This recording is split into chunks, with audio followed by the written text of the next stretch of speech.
Hello student, good morning. Today in chemistry class I will start colligative property.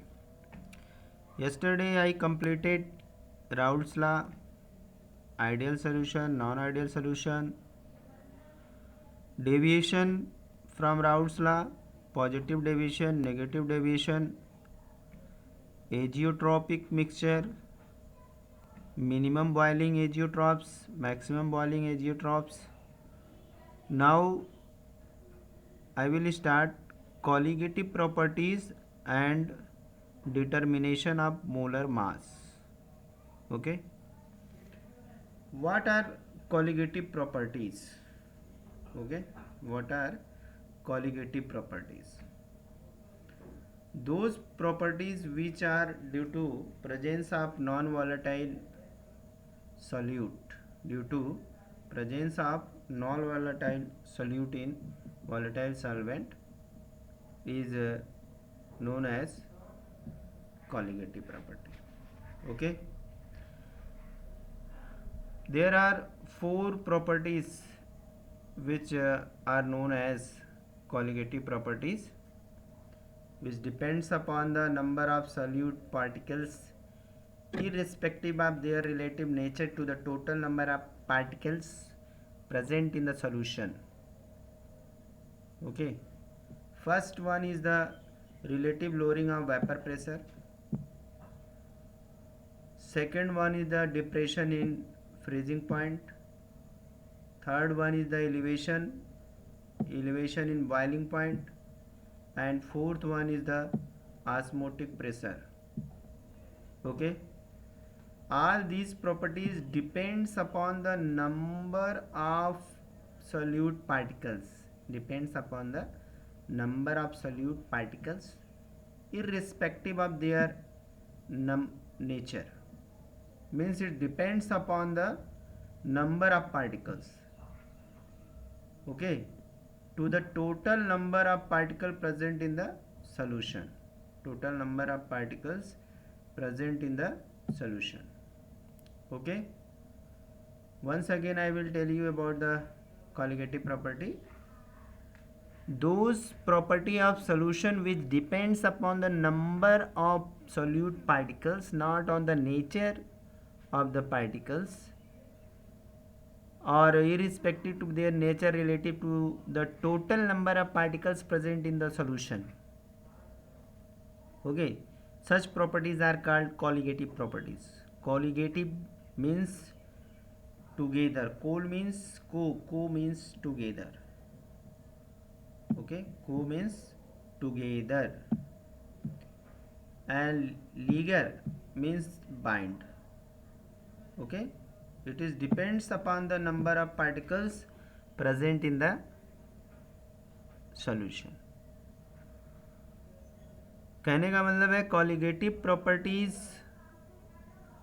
जो होती है वो number of solute particles कितने present है सॉल्यूशन के अंदर उसके ऊपर डिपेंड करता है. यानी कह सकते हैं कि वो सारी प्रॉपर्टीज सॉल्यूशन की जो कि नंबर ऑफ पार्टिकल्स के ऊपर डिपेंड करते हैं, ना कि उनके नेचर के ऊपर. ओके. तो उसे हम कहते हैं कॉलिगेटिव प्रॉपर्टीज. ओके. अब ये कॉलिगेटिव प्रॉपर्टीज क्या है? Relative lowering of vapour pressure,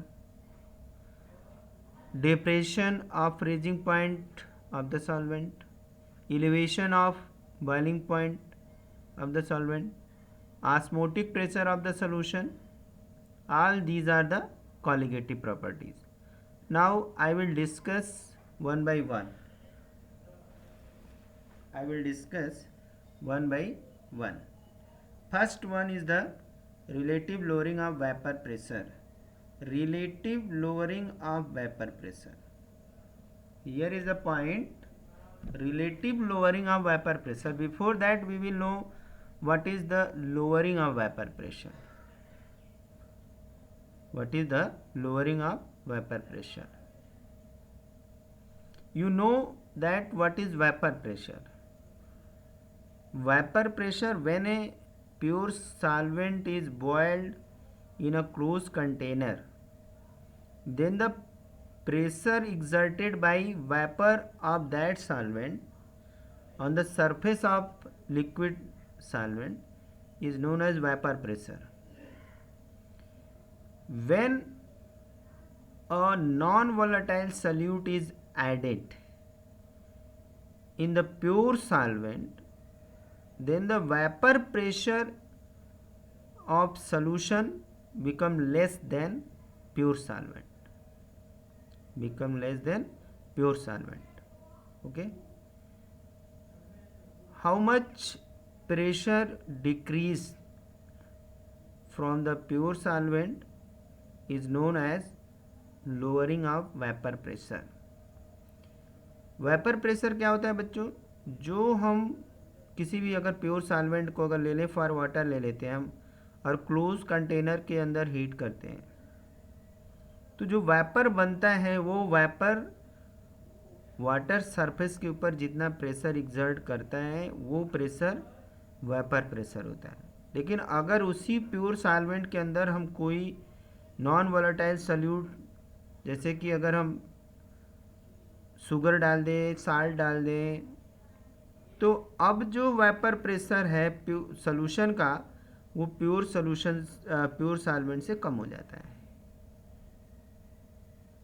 और जितना कम होता है, सब्ट्रैक्ट करके देखेंगे प्योर सॉल्वेंट में से सॉल्यूशन का घटाएंगे तो जितना आएगा वो हमारा लोअरिंग ऑफ वेपर प्रेशर होगा. ओके. और अगर उस लोअरिंग वेपर प्रेशर को हम प्योर सॉल्वेंट के प्रेशर से डिवाइड कर देंगे वेपर प्रेशर से, तो हमें मिल जाएगा relative lowering of vapour pressure. Okay. तो हम लोगों ने वेपर प्रेशर देख लिया. ठीक है. अब यहाँ पे हमने राउल्ट्स लॉ से ये देखा कि जो वेपर प्रेशर होता है वो डिपेंड करता है किसके ऊपर? मोल fraction of the pure solvent. Here you have learned in the previous article. Okay. We know that if a solution there is two things. If any solution is there, solution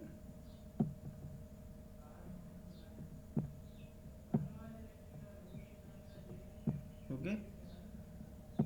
तो यहाँ पे solute है और solvent है, solute and solvent, solute and solvent.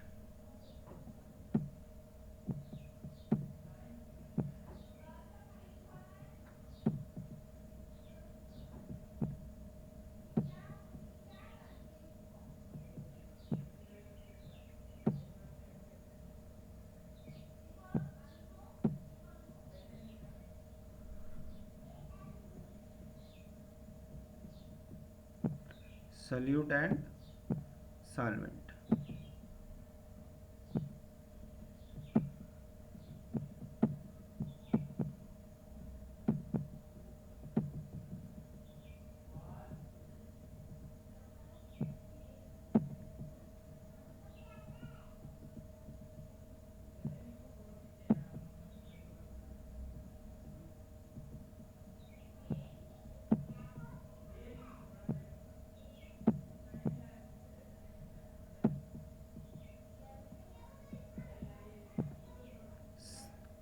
For solvent we use X1,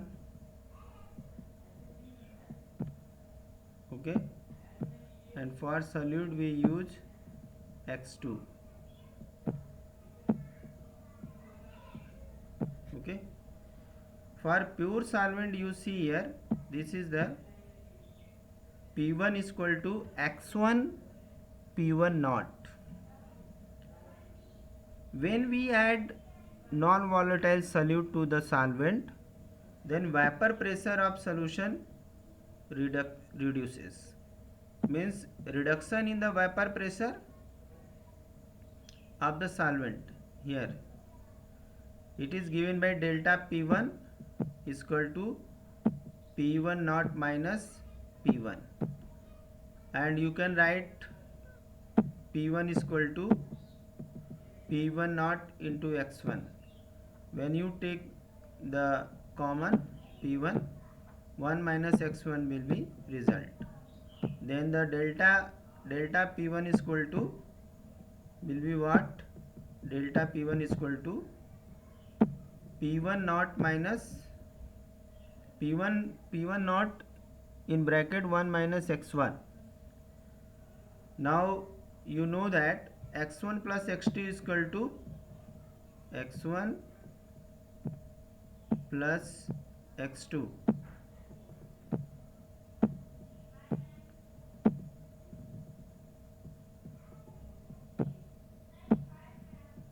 x2 is equal to 1. You know that. Okay. Then x2 is equal to will be what? Then x2 is equal to, here will be x2 is equal to 1 minus x1. x2 is equal to 1 minus x1. Then on putting this value in above equation, in this one, you will get delta P1 is equal to x2 minus x1 not. Okay, एक बार और जान लेते हैं कि हम लोगों ने ऊपर पिछले टॉपिक में पढ़ा था कि वेपर प्रेशर क्या होता है, और वेपर प्रेशर में हमने डाल्टन्स को भी यूज किया, हेनरी लॉ के साथ कंपेयर किया था. P1 equal to x1 P1 not, जहाँ पे x1 जो है कि मोल फ्रैक्शन ऑफ सॉल्वेंट है और P1 नॉट क्या है, प्योर स्टेट में वेपर प्रेशर है, और P1 क्या है, पार्शियल वेपर प्रेशर है, और सॉल्वेंट के स्टेट में जो है कि वेपर प्रेशर है. अब ये वेपर प्रेशर अगर लोअर होता है P1 का, यानी कुछ भी सोल्यूशन का वेपर प्रेशर होता है, हम या कह दें कि सॉल्वेंट का वेपर प्रेशर लो होता है, तो डेल्टा P1 इक्वल टू हम लिख सकते हैं क्या, P1 नॉट प्योर स्टेट से कम होगा P1 का, सॉरी हाँ, P1 जो होगा वो P1 नॉट से कम होगा हमेशा. तो उस कंडीशन में हमें मिलेगा P1 नॉट माइनस P1. अब इस P1 की जगह पे हम उठा करके इसको रख देंगे, तो यहाँ से हमें मिल जाएगा P1 minus P1 not x1, P1 naught minus P1 not x1. अब यहाँ से क्या करेंगे, P1 कॉमन ले लेंगे तो 1 माइनस x1 बचेगा, और हम लोग यहाँ से जानते हैं कि x1 plus x2 equal to 1 होता है, तो x2 equal to 1 minus x हो जाएगा. अब इस इक्वेशन में हम x1 1 माइनस x1 की जगह पे x2 रख देंगे, तो हमारा इक्वेशन हो जाएगा delta P1 equal to x2 P1 naught. Okay, अब इस चीज़ को हम यहाँ पे फिर से लिख सकते हैं, इस इक्वेशन को. ओके, तो यहाँ पे अगर ये मान लें कि किसी सोल्यूशन में ऐसा हो जाए, containing number of several non volatile solutes, बहुत सारे नॉन वोलेटाइल सॉल्यूट्स अगर हैं, तो लोअरिंग ऑफ वेपर प्रेशर जो होगा वो किसके ऊपर डिपेंड करेगा. ये हमारा लोअरिंग है, ये लोअरिंग ऑफ वेपर प्रेशर है. ठीक है, lowering of vapour pressure depend upon the sum of the mole fraction of the different solute. तो वहाँ पे हम दिस इक्वेशन को, जो ये इक्वेशन है, इस इक्वेशन को हमने यहाँ पे P1 को इसके नीचे ला दिया, तो delta P1 naught upon P1 naught, delta P1 upon P1 naught equal to P1 naught minus P1 upon P1 naught equal to x2. तो ये वैल्यू आ गई. ये हमारा ये बता रहा है कि vapour relative lowering of vapour pressure जो है ये कॉलिगेटिव प्रॉपर्टी है. क्यों है, क्योंकि ये डिपेंड कर रहा है मोल fraction of the solute. Okay, यहाँ से हम देख सकते हैं, इस एक्सप्रेशन से हमें ये पता लगा कि relative lowering of vapour pressure is colligative property, और ये इक्वल टू किसके होता है, is equal to the mole fraction equal to the mole fraction of the solute particle.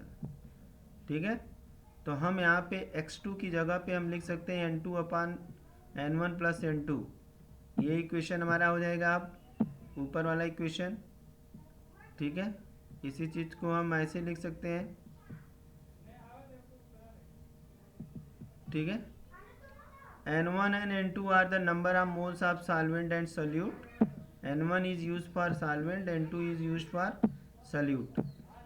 और फॉर डाइल्यूट सोल्यूशन हम देखेंगे कि n2 हमेशा कम होगा n1 की जगह पे। तो n2 बहुत कम है n1 से, तो हम उस कंडीशन में n1 प्लस n2 नहीं रखेंगे, केवल n1 रखेंगे एबव इक्वेशन में, अगर ये डाइल्यूट सोल्यूशन है तो। आई बात समझे? और अगर n1 n2 क्या है, नंबर ऑफ मोल है, तो हम जानते हैं कि n इक्वल टू क्या होता है, number of mole equal to weight upon molar mass, weight upon molar mass, weight upon molar mass. Okay, तो अब ये वैल्यू उठा करके हम यहाँ पे रख देंगे n1 n2 के लिए, तो हमें फार्मूला मिल जाएगा ये। तो ये डाइल्यूट सोल्यूशन के लिए हो गया। अब इसकी मदद से हम कोई भी न्यूमेरिकल यहाँ पे सॉल्व कर सकते हैं। यहाँ पे W1 W2 को बहुत ध्यान में रखना सबसे ज़रूरी है। ये W1 and W2, 1 is use for solvent and 2 is use for solute. M1 is the molar mass of solvent and M2 is the molar mass of the solute. Okay, तो ये चीज़ न्यूमेरिकल लगाते वक्त ध्यान में रखनी है, बहुत इंपॉर्टेंट है। अब यहाँ पे हम न्यूमेरिकल एक देख लेते हैं। क्वेश्चन है the vapour pressure of pure benzene at certain temperature is 0.850 bar and non-volatile solute non-electrolyte solid weighing 0.5 when added to the 39.0 gram of benzene, molar mass of the benzene is 78 gram per mole. Vapor pressure of the solution is then 0.845 bar. What is the molar mass of the solid substance? Question क्या है एक बार फिर से बता देते हैं कि vapour pressure pure benzene का एट सर्टेन टेम्परेचर दिया हुआ है 0.850 बार। अगर नॉन वोलेटाइल नॉन इलेक्ट्रोलाइट कोई सॉलिड जिसका वेट 0.5 है उसको ऐड कर देते हैं 39 ग्राम ऑफ बेंजीन में जिसका मोलर मास 78 ग्राम पर मोल दिया है, तो vapour pressure of solution then क्या हो जाएगा 0.8545 बार। तो उसमें क्या होगा मोलर मास उस नॉन वोलेटाइल सॉल्यूट का। तो अब हमारे पास गिवन क्या है, पहले इस न्यूमेरिकल को सॉल्व करने के लिए इस सारी चीज़ों को ध्यान में रखना पड़ेगा। यहाँ पे दिया हुआ है, ये है हमारा प्योर सॉल्वेंट का प्रेशर 0.850 बार, ये है सॉल्यूशन का वेपर प्रेशर 0.845 बार, और ये M1 है molar mass of the benzene 78, और W2 और W1 में तो डिफरेंस एकदम क्लियर है कि ये W2 हमेशा बहुत कम रहेगा और W1 जो है कि हमेशा ज़्यादा होगा। अब इसको हम इक्वेशन में रख देंगे। फार्मूला हम लोग जानते हैं कि अगर सोल्यूशन डाइल्यूट है तो हम क्या यूज़ करेंगे, फार्मूला सबको पता है। यहाँ से P1 not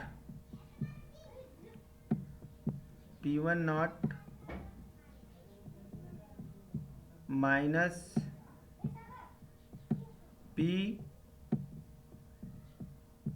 P1 upon P1 naught. Okay, P1 naught equal to क्या हो जाएगा,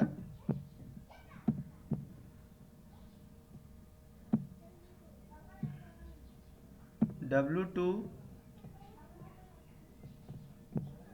W2 into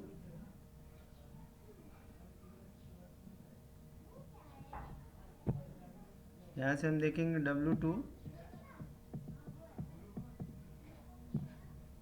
W2 into M2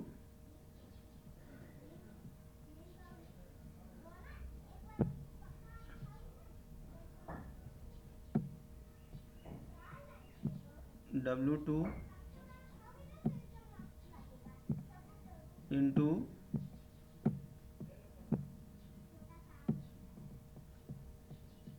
M1 और यहाँ से हो जाएगा M2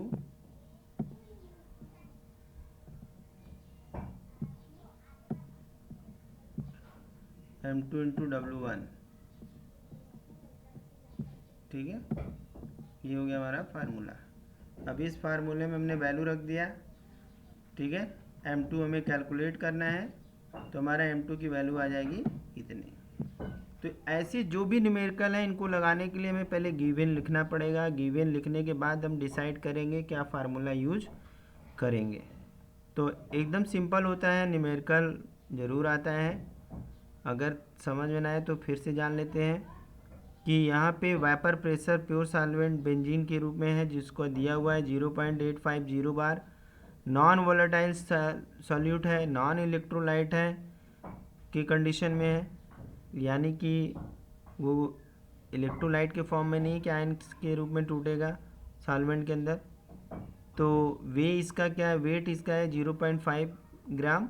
और जब इसको ऐड करते हैं 39 ग्राम बेंजीन के अंदर, जिसका मोलर मास 78 होता है, तो वेपर प्रेशर सोल्यूशन का हो जाता है 0.845। अब मतलब वेपर प्रेशर सोल्यूशन का कम हो गया, तो वो उस सब्सटेंस को जिसको हमने ऐड किया, जिसके कारण वेपर प्रेशर कम हो गया, उसका मोलर मास क्या होगा। तो यहाँ से हमारा मोलर मास निकालेंगे, फार्मूला ये है, फार्मूले में वैल्यू पुट करेंगे, आंसर आ जाएगा। नेक्स्ट हम आते हैं प्रॉपर्टी जो है colligative property, elevation of boiling point. Elevation of boiling point, पहले बॉइलिंग पॉइंट क्या होता है, व्हाट इज बॉइलिंग पॉइंट। अगर प्योर सॉल्वेंट के केस में देखें, the temperature at which vapour pressure of pure solvent become equal to atmospheric pressure when solvent is boiled in closed container, then such temperature is known as boiling point। Okay, boiling point जैसे कि example के रूप में हम 100 degree यहाँ पे हम लेते हैं। पहले यहाँ पे बॉइलिंग पॉइंट का डिफिनीशन हम देख लेते हैं एक बार फिर से। द वेपर प्रेशर ऑफ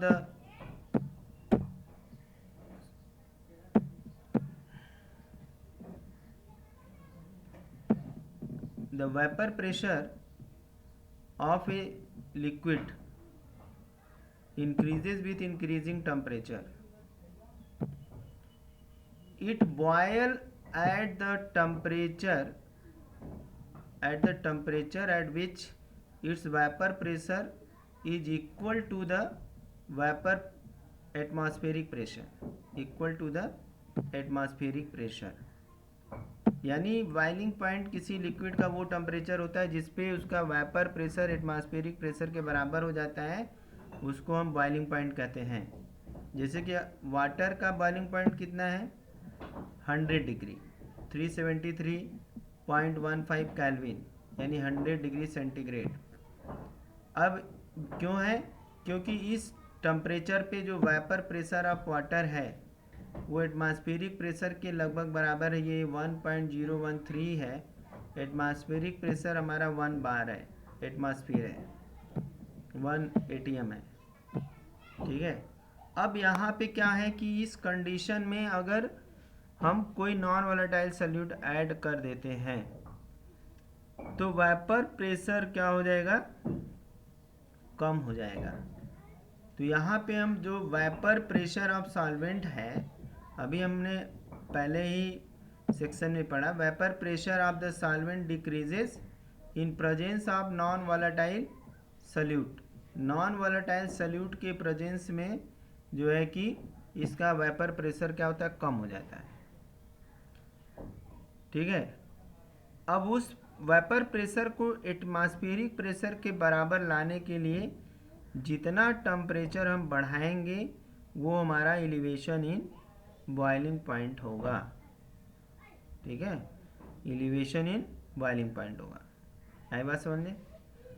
जब कभी हम प्योर सॉल्वेंट में नॉन वॉलेटाइल सॉल्यूट डालते हैं तो उसका वेपर प्रेशर एटमॉस्फेरिक प्रेशर से कम होता है और वो बॉयल नहीं करता है। तो उस सॉल्यूशन के वेपर प्रेशर को जो है कि एटमॉस्फेरिक प्रेशर के बराबर लाने के लिए जितना हमें टेम्परेचर रेज करना पड़ता है उसी को हम कहते हैं एलिवेशन इन बॉइलिंग पॉइंट। अब एक यहाँ पे एग्जांपल ले लेते हैं, यहाँ पे छोटा सा। The vapour pressure of an aqueous solution of sucrose is less than 1.013 bar at 373.15 Kelvin। अब अगर इस सोल्यूशन को हमें बॉयल करना, in order to make this solution boil, its vapour pressure must be increased to 1.01 bar by raising the temperature above the boiling temperature of the pure solvent। Okay, आई बात समझे? thus the boiling point of solution increases। boiling point of solution is always higher than that of the boiling point of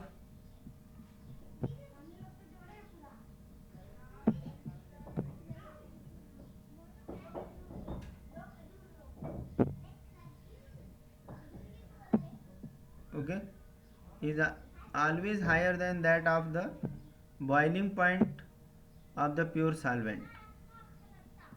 ठीक है, तो हम एक बार और बता देते हैं कि जब भी हम प्योर सॉल्वेंट के अंदर कोई नॉन वॉलेटाइल सॉल्यूट ऐड करते हैं तो वो सॉल्यूट पार्टिकल्स जाकर के सॉल्वेंट पार्टिकल के साथ बाइंड कर जाते हैं, जिससे कि उसका वेपर प्रेशर एटमॉस्फेरिक प्रेशर से कम हो जाता है। और अगर हमें उसे बॉयल करना होगा तो एटमॉस्फेरिक प्रेशर के बराबर करना पड़ेगा। तो एटमॉस्फेरिक प्रेशर के बराबर करने के लिए जितना और टेम्परेचर हम बढ़ाएंगे वो हमारा temperature elevation of boiling point होगा, जो कि सॉल्यूट पार्टिकल के नंबर पे डिपेंड करता है। ओके, इस हम ग्राफ से यहाँ देखते हैं, यहाँ पे ये सॉल्वेंट का बॉइलिंग पॉइंट है जब हमने कुछ ऐड नहीं किया है। ये सॉल्वेंट का बॉइलिंग पॉइंट है जब हमने कुछ भी ऐड नहीं किया है। अब जब हमने इसके अंदर कुछ ऐड किया तो सॉल्यूशन का बॉइलिंग पॉइंट यहाँ पे आ गया, ये हो गया सॉल्यूशन का बॉइलिंग पॉइंट। अब यहाँ बॉयल नहीं करेगा ये, अब इस कंडीशन में ये अभी बॉयल नहीं करेगा, क्योंकि यहाँ पे जो इसका एटमॉस्फेरिक प्रेशर सॉल्यूशन का है वो इससे इतना कम है। अब इसको यहाँ तक पहुँचाने के लिए हमें इतना टेम्परेचर बढ़ाना पड़ा। इतना टेम्परेचर बढ़ाए तब ये जाकर के यहाँ पे बॉयल यहाँ पे जाकर के किया। ठीक है, तो जो हमने बढ़ाया है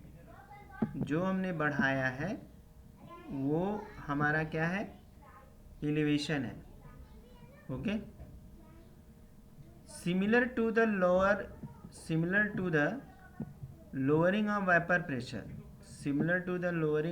pressure, the elevation of boiling point also depends upon the number of particles solute molecules you can say rather than the nature of the solute।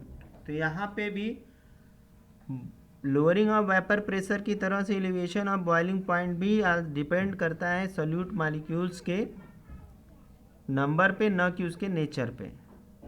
ठीक है, तो ये हमारा हो गया elevation in boiling point. For example यहाँ पे देखते हैं कि अगर 1 मोल सोल्यूशन है, 1 mole sucrose solution 1000 gram of water में है, तो उसका बॉइलिंग पॉइंट क्या है 373.52 kelvin at 1 atmospheric pressure.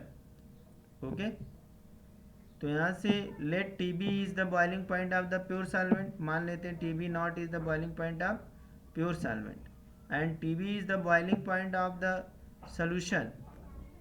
Okay, increase in boiling point कितना हो जाएगा, delta T B equal to T B minus T B not is known as elevation of boiling point, elevation of boiling point. Okay, elevation of boiling point. अब यहाँ से experimentally हमने देख लिया कि जो डाइल्यूट सोल्यूशन है, for a dilute solution elevation of boiling point, elevation of boiling point delta T V is directly proportional to the molar concentration of solute particle. ठीक है, अभी हमने देख लिया ना कि सोल्यूट पार्टिकल के नंबर पे डिपेंड करता है। तो ये elevation in boiling point directly proportional to molality of the solution, और यहाँ से delta T B equal to proportionality constant हटाएंगे तो के बी एम हो जाएगा, where M is the molality is the number of moles of the solute dissolve in 1 kg of the solvent, 1 kg of the solvent and constant of the proportionality क्या है यहाँ पे, के B है। ये K B हमारा constant proportionality, इसलिए delta T B equal to K B into M हो गया। इसको हम बॉइलिंग पॉइंट एलिवेशन कांस्टेंट भी कहते हैं या मोलर एलिवेशन कांस्टेंट भी कहते हैं, मोलर एलिवेशन कांस्टेंट। और इसे हम दूसरे तरह से इवेलियोस्कोपिक कांस्टेंट भी कह सकते हैं, इवेलियोस्कोपिक कांस्टेंट। इसकी जो यूनिट पूछी जाती है, यूनिट के बी इक्वल टू क्या है, के बी इक्वल टू केल्विन के जी पर मोल है। Value of K B for some common solvent जो है कि नीचे टेबल में दिया हुआ है, इसको ध्यान रखना है, क्वेश्चन में वैसे दिया रहता है। तो if W2 is the gram of the solute and M2 is the molar mass of the solute dissolve in the W1 gram of the solvent, then the molality M of the solution is given by this। तो यहाँ से molality ये हो जाएगी, कहने का मतलब अगर W2 ग्राम सॉल्यूट जिसका मोलर मास M2 है डिजॉल्व किया गया W1 ग्राम सॉल्वेंट के अंदर, तो मोलैलिटी हो जाएगी W2 M2 upon W1 by 1000 या 1000 equal to W2 upon M2 into W1। Okay, तो यहाँ से अब इस वैल्यू को उठा करके, इस वैल्यू को यहाँ से उठाया हमने, ठीक है, इस वैल्यू को उठा करके यहाँ से यहाँ पे इस इक्वेशन में यहाँ पे रख दिया, तो हमें ये इक्वेशन मिल गया। ठीक है, अब यहाँ से हमें M2 अगर निकालना है, किसी का मोलर मास निकालना है तो हम ऐसे लिख देंगे, एलिवेशन इन बॉइलिंग पॉइंट निकालना है तो इस तरह से लिख लेंगे। ठीक है, तो हम इसको मोलैलिटी को इस तरह से कैलकुलेट कर सकते हैं। अब इसके बाद हम एक न्यूमेरिकल देखना चाहेंगे। चलिए, न्यूमेरिकल हम लोग कल देखेंगे, इसके पहले जितने न्यूमेरिकल आप लोग लगा लीजिएगा, फिर हम जो है अगले वीडियो में एलिवेशन ऑफ बॉइलिंग पॉइंट पर न्यूमेरिकल लगाएंगे और थोड़ा इसके बारे में और डिस्कस करेंगे। Thank you for watching video.